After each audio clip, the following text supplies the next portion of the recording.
ছয়টি শক্তিশালী দোয়া।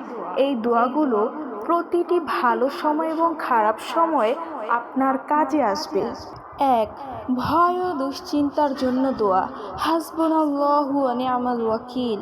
এটি হযরত ইব্রাহিম আলাইহিসসালামের দোয়া। যখন তাকে আগুনে নিক্ষেপ করছিল তখন তিনি এই দোয়া করেছিলেন। আল্লাহ তাআলা তাকে আগুন থেকে রক্ষা করেছিলেন। ২. অন্তরের শক্তি এবং আল্লাহ তাআলার সাহায্যের জন্য দোয়া।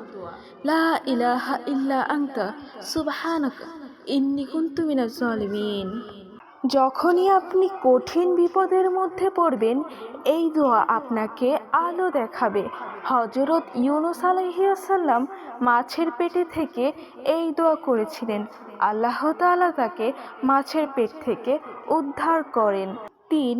জ্ঞান বৃদ্ধির জন্য রাব্বি জিদনি ইলমা। ৪.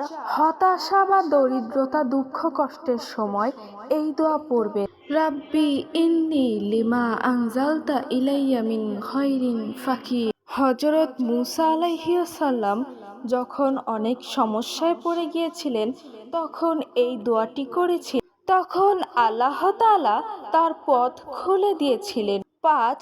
বরকত এবং রিজিকের জন্য দোয়া। আল্লাহুম্মা বারিক লানা। ৬. মনের কষ্ট দূর করার দোয়া। আল্লাহুম্মা ইন্নী আউযু বিকা মিনাল হাম্মি ওয়াল হাসান। এটি আমাদের প্রিয় নবী হযরত মুহাম্মদ সাল্লাল্লাহু আলাইহি ওয়াসাল্লামের দোয়া। তিনি যখন কঠিন শঙ্কায় পড়তেন তখন এই দোয়া করতেন। এটি মনের মধ্যে প্রশান্তি এবং আল্লাহ তাআলার রহমত এনে দেয়।